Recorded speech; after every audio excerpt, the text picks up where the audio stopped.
सोहावा के नवाही इलाके में रक्षा स्टैंड न होने की वजह से रक्षा ड्राइवर्स को शदीद परेशानी का सामना है।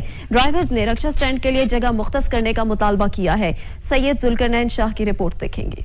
सोहावा के नवाही इलाका डुमेली में रक्षा स्टैंड तो मौजूद नहीं है, मगर इंतजामिया की जानब से रोजाना की बुनियाद पर पर्ची वसूल की जा रही है। रक्षा स्टैंड न होने की वजह से रक्षा ड्राइवर खुआर होकर रह गए हैं। रक्षा ड्राइवरों का कहना है कि मजदूरी करने के लिए बाजार में दुकानदार, पुलिस एहलकार और बस ड्राइवर हमें कहीं खड़ा होने नहीं देते। हम जाए तो जाए कहाँ। साड़ी ये गुजारिश है जी भाई, असा स्टैंड दिता जाए, जगह दी जाए। अगर किसी दुकान अगर खड़े करने तो दुकान वाले गाला करने मारन पैने, कोई असें जगह नहीं मिल रही। पर्ची भी असी प्रॉपर दे रहे हैं।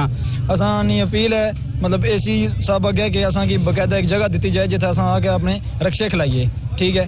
क्योंकि ना असा की मतलब रक्षा की जगह मिलती तो सवारी भी असा की पैसी, ठीक है। अगर रक्षा की जगह नहीं मिलने तो सवारी असा कुतों मिले। रक्षा स्टैंड न होने की वजह से ड्राइवर दर बदर रुल रहे हैं और इन्हें अपने बच्चों के लिए 2 वक्त की रोटी कमाना भी मुश्किल हो गया है। Deputy commissioner JLM Rao Parvez Akhtar साहब को इस सूरत हाल पे फिल फॉर नोटिस लेना चाहिए और रक्षा स्टैंड के लिए जगह मुख्तस करनी चाहिए ताकि ये लोग बाइज्जत तरीके से अपना रोजगार कमा सकें। कैमरा टीम के साथ सैयद जुल्करनैन शाह, सच न्यूज़, दीना।